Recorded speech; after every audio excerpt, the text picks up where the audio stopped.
of this year again, we augmented this by announcing the cessation of movement into and out of a number of counties. Later on, more measures were announced to contain the havoc visited upon us by the COVID-19 pandemic. Given this trajectory and the fact that this crisis requires, unfortunately, a long-term strategy, we took time to reflect on what must be done. If we lift the cessation of movement ban, how will this help each and every one of us fight the pandemic? And indeed, if we do not, how does this ban continue to affect our economy, especially our micro-business enterprises and those who derive their livelihoods from them? So, fellow Kenyans, to answer these questions, we turn to our brain trust, our experts, some of whom are standing behind us, a team made up of the finest doctors and research scientists, as well as public practitioners, and we turn to them for counsel.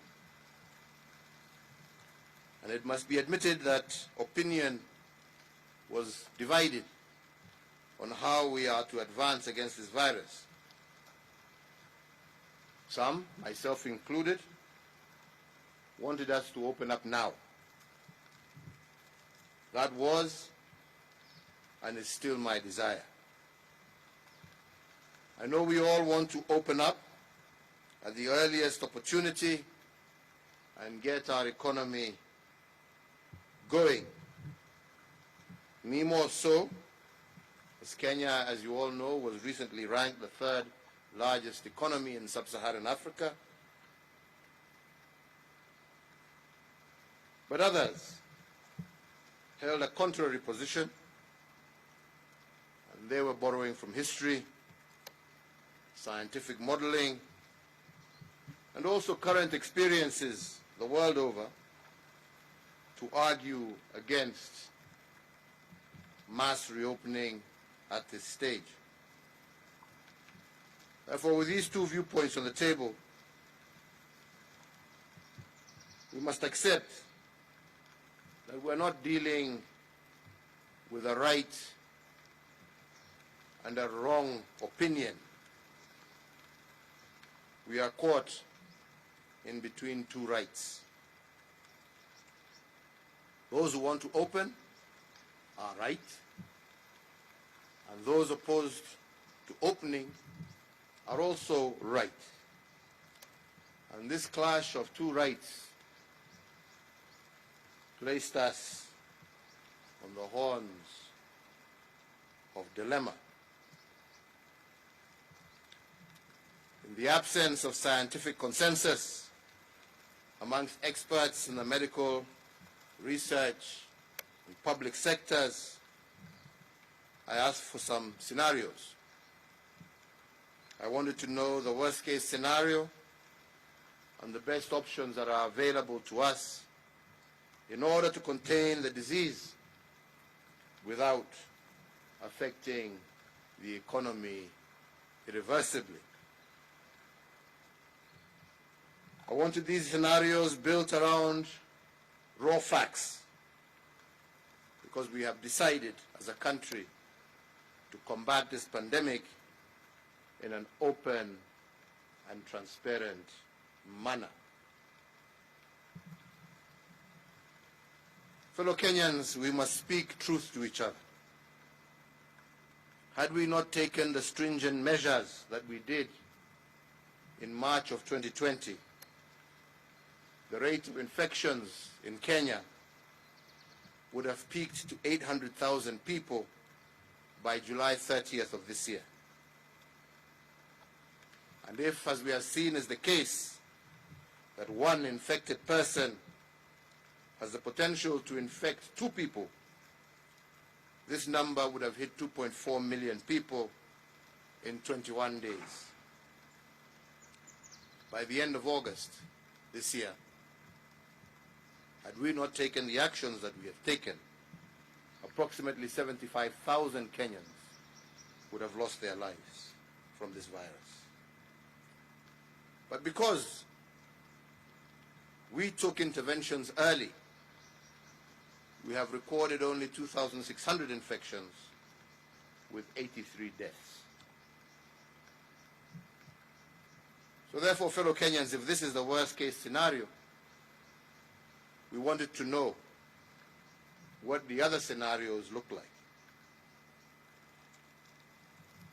So if today we put in place all the necessary interventions and relax these by only 20%, what would this look like? According to the experts behind me here, relaxing interventions by 20% would lead to 200,000 infections and 30,000 deaths by December of 2020.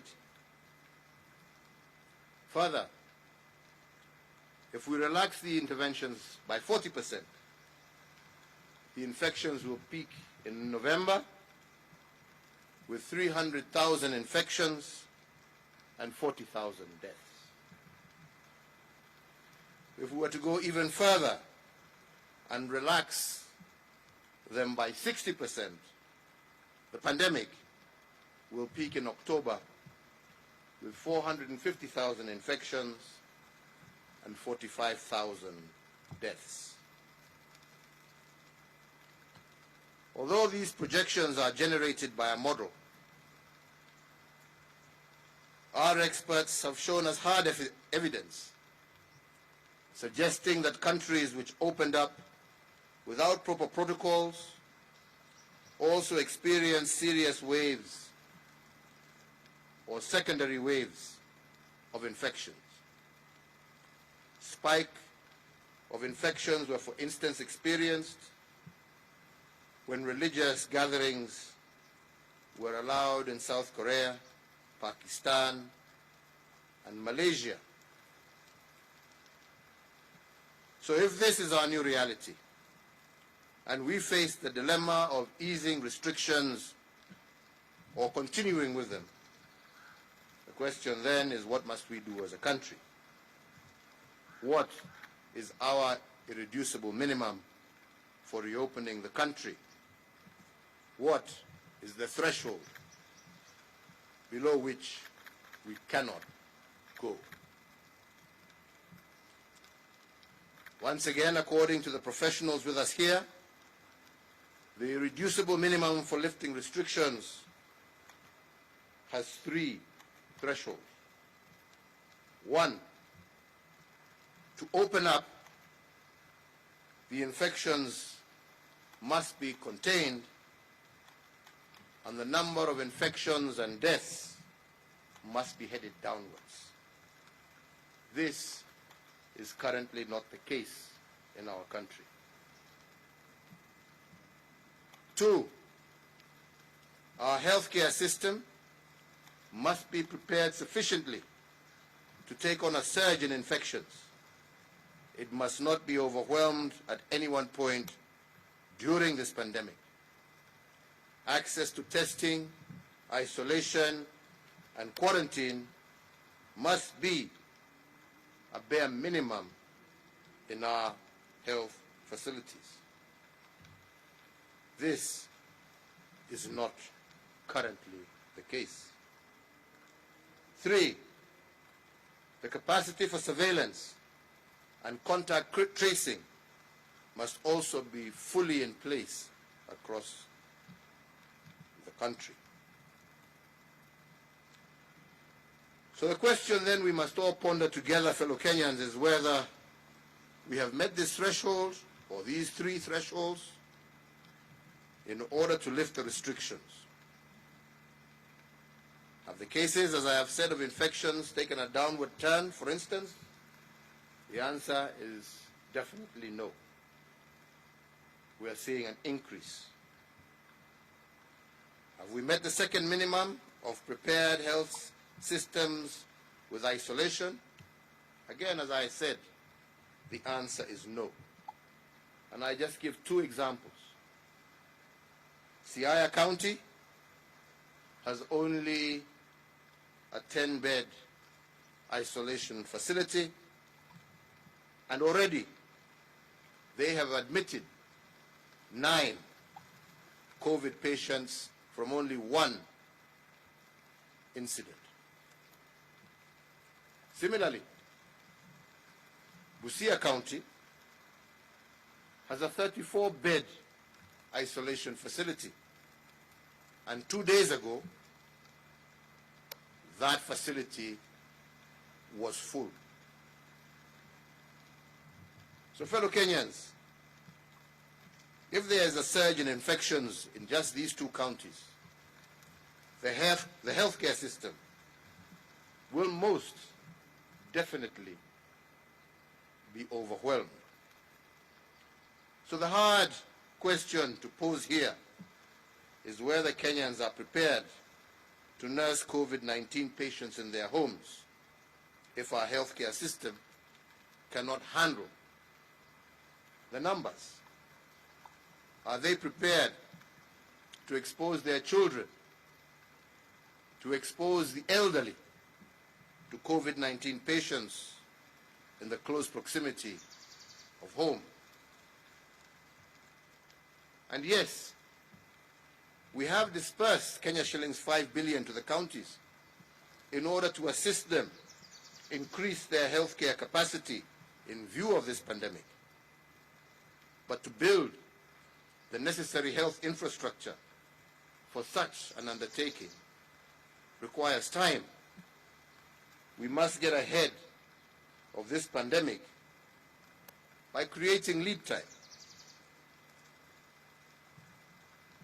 So therefore, fellow Kenyans who are considering the possibility of de-escalating the containment measures in place and conscious that health is a shared function between the national and county governments,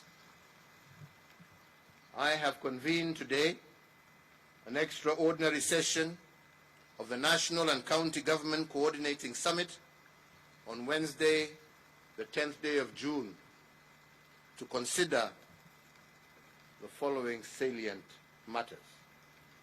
First, to review the effectiveness of the containment measures we have taken so far, those that have been rolled out to break the chain of transmission of the coronavirus disease. The second, to secure the undertaking of every county government to deliver isolation facilities with at least a minimum of 300 beds. And thirdly, within 14 days, to develop time-bound protocols for progressive reopening of the economy. Fellow Kenyans, with my colleagues and having applied our minds to the different scenarios presented by our experts, I have reconciled myself to the fact that to open or not to open is not a dilemma between a right and a wrong. It is a dilemma between 2 rights. And because of this, and fully cognizant of the irreducible minimum given by our experts, and in keeping with the advice of the National Security Council, I today hereby direct an order as follows. That the cessation of movement into and out of Eastleigh area of Nairobi and the specific limitations in force with respect to the Old Town area of Mombasa that is currently in force shall lapse at 4 a.m. on the 7th of June 2020.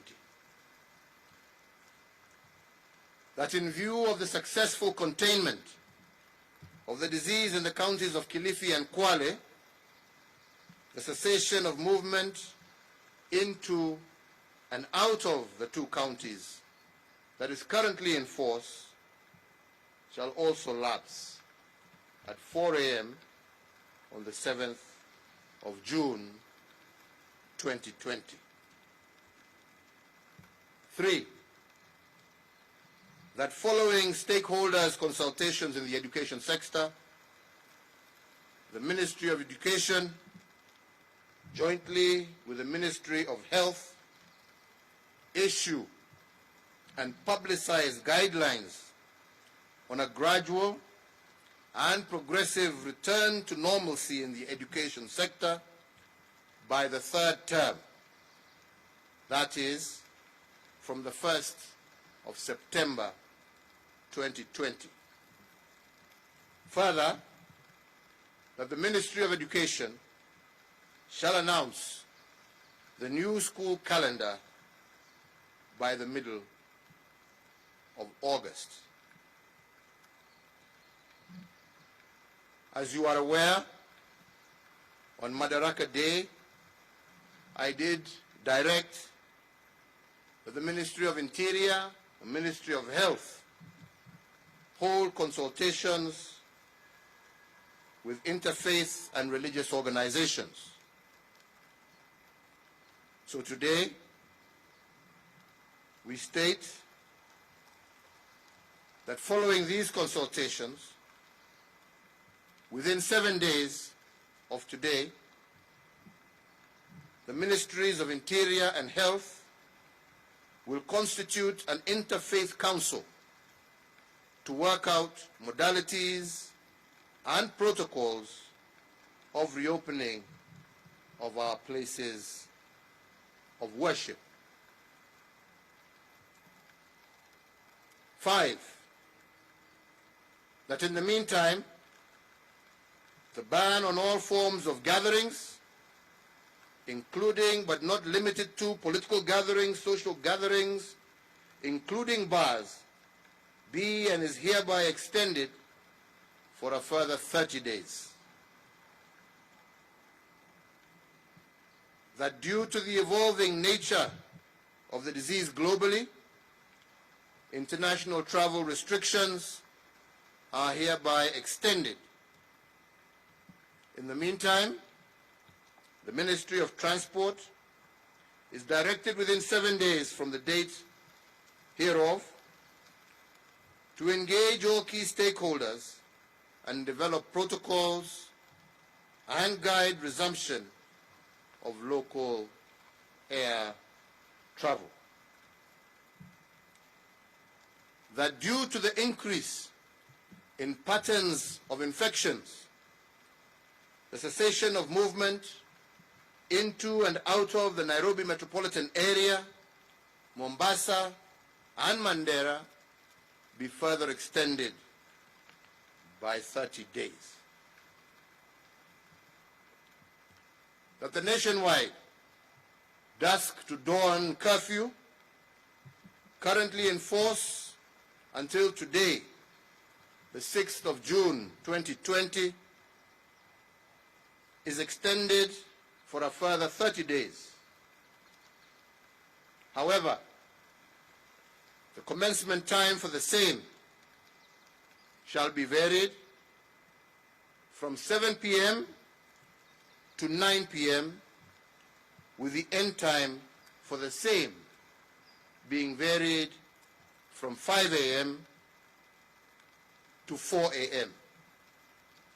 Therefore, effective 7th June 2020, the nationwide dusk to dawn curfew will run from 9 p.m.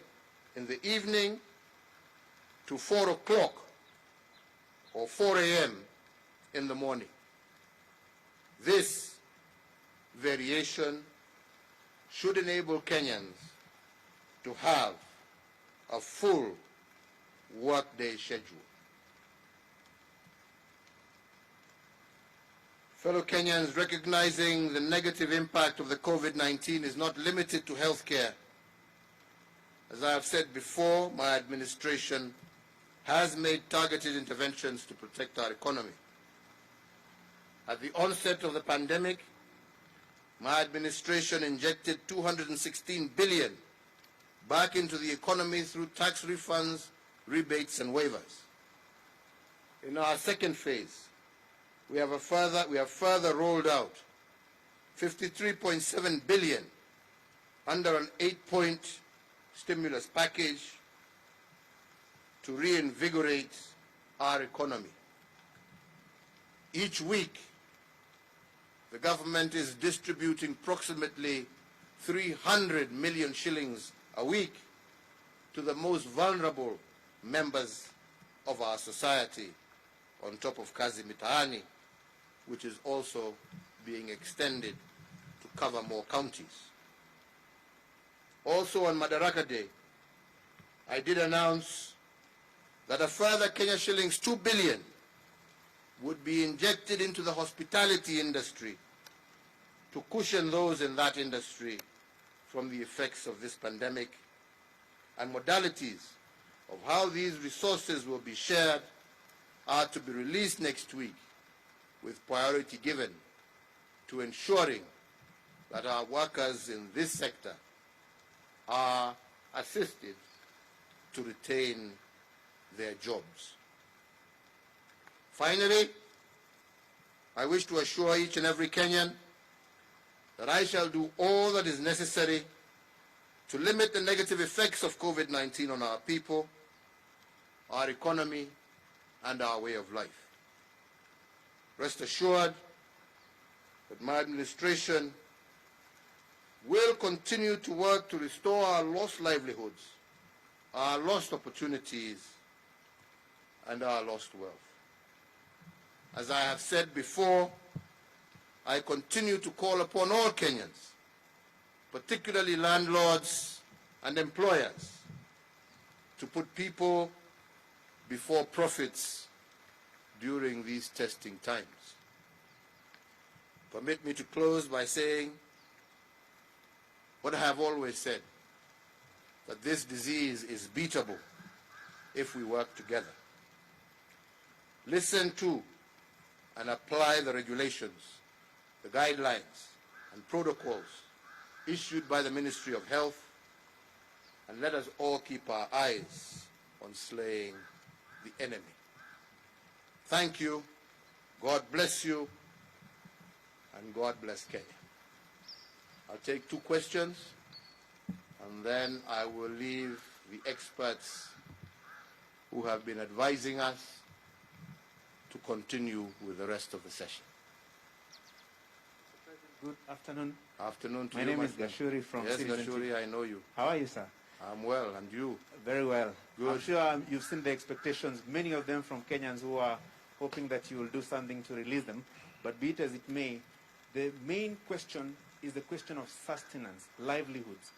People are complaining, people are lamenting that they are no longer able to sustain themselves.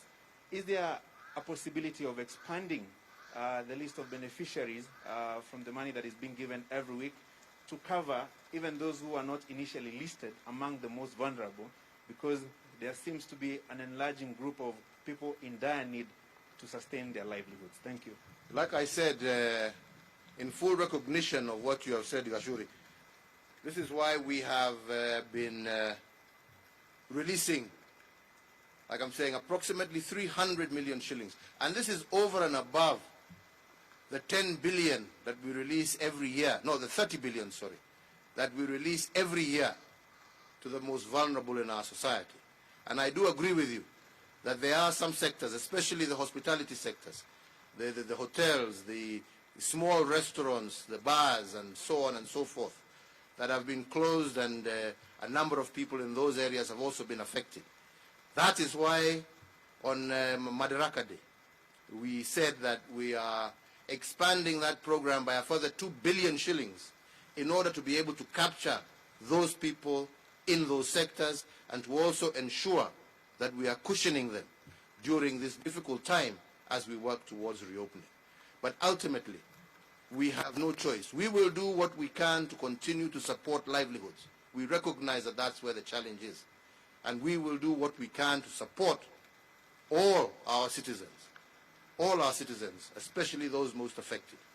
And we will continue to do that. So I want to assure you that we have that in mind, and we are taking action on it. And as I've said, the Joint Ministerial Committee that was put together to make consultations with those in those most seriously affected industries will, within a week, come out with the guidelines of how those resources shall be released. And like I'm saying, this will go specifically towards ensuring that these establishments are able to keep their workers on payroll while we go through this difficult time. Secondly, as we have also said, the reason for expanding the curfew time is to ensure that we now have Kenyans who are able to go to work and have a full day's work and still have adequate time to go home. This now will enable Kenyans to be able to work a full shift, unlike the half shifts that we are into before. Now you can have a full day shift.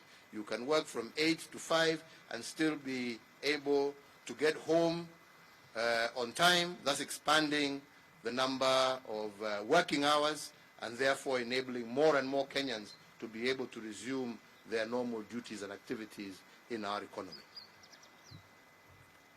Jina langu ni Nancy Okware kutoka KBC. Nancy Okware kutoka KBC. KBC. Na swali langu kwanza kabisa, umesema ya kwamba masharti katika kaunti ya Kwale na Kilifi kwa sasa hivi yameondolewa. Je, kama serikali mnahisi kwamba mmefanya vya kutosha ili kuhakikisha kwamba hao watu wanapotoka na kuenda katika kaunti nyingine wamepimwa, ili kuhakikisha kwamba pengine kuna mmoja hakuwa amepimwa, lakini unasema ya kwamba Kilifi mmeweza kumaliza ugonjwa ule pale na watu wote hawajapimwa? Hatujasema ugonjwa umeisha. Yaani mmeweza, lakini tumesema ya kwamba katika kaunti za Kilifi na Kwale ugonjwa umeanza kupungua. Na kwa sababu umeanza kupungua, tumesema tunaweza sasa kufungua. Lakini vile nimesema, nimeita mkutano wa baraza la magavana wa taifa letu, gavana wote 47 governors.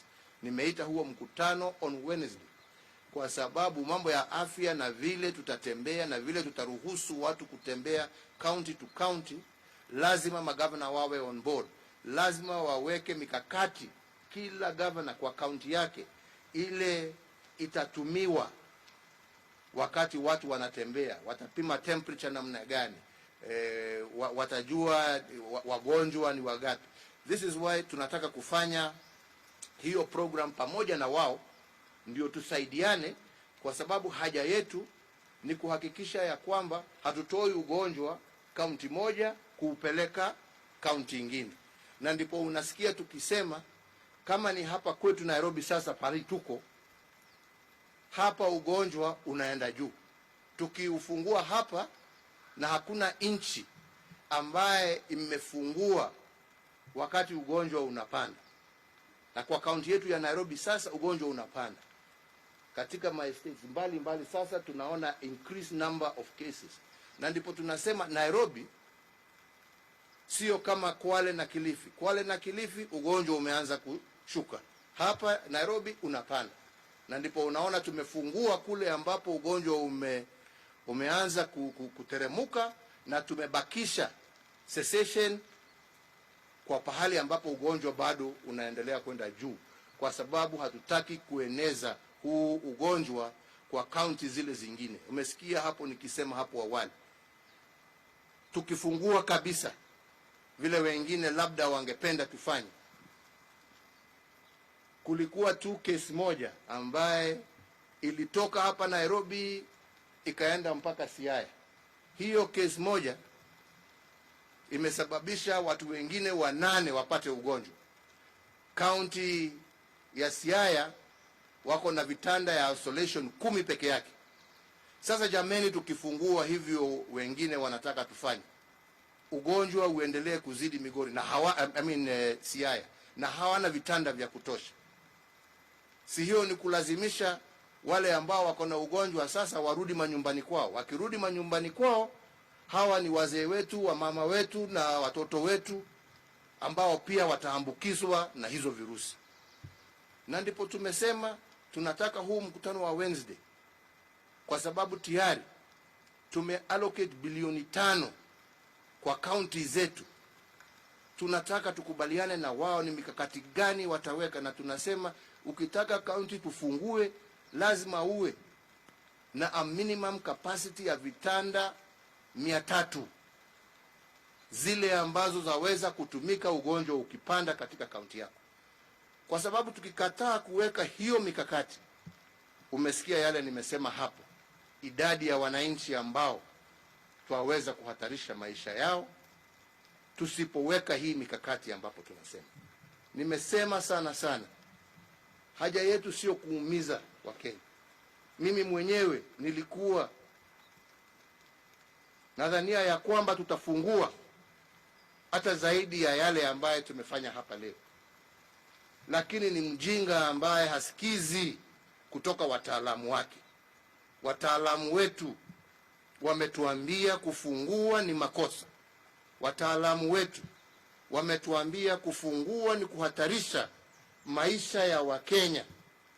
Wametuambia ya kwamba kufungua tukifikiria tuwasaidia uchumi, mwishowe ni uchumi tutakuwa tunaharibu. Wacha jameni, tusaidiane vile nimesema, vile Francis amesema hapa, tuone ni kwa njia gani tutaweza kusaidia wale ambao wameumia zaidi. Wale ambao wanaendelea kazi tutawazingatia kwa njia gani?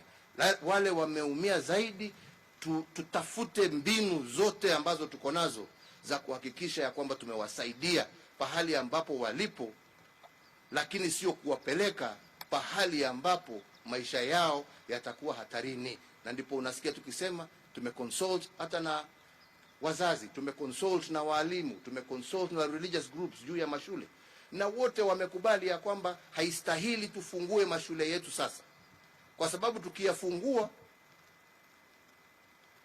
hiyo ni kama kufungulia virusi vianze kusambaa zaidi ya vile ambavyo inaendelea kwa wakati huu. Kwa hivyo, Wakenya wenzangu, tunajua ni muda mgumu. Nimeona meme mingi ambazo mmetumatuma huko, sijui ati Freedom Day, Independence Day. Hii sio mambo ya independence, hii ni mambo ya maisha jameni. Hatufanyi hii kuumiza mtu yeyote. Jamani, tunafanya hii kuhakikisha ya kwamba tumelinda maisha ya wananchi wetu. Jameni, afadhali uwe hai ndio uweze kukula hiyo happy ambayo unatafuta. Lakini ukiishia hiyo happy ulikula siku moja, iwe ndio itakupeleka kwa kaburi, sioni haja. Wenzangu, tutulie, nafasi bado itakuja. Mungu awabariki, Mungu awalinde. Nataka sasa niwaachie katibu wa Wizara ya Afya Susan Muchache aendelee pamoja na hawa wataalamu ambao wako hapa.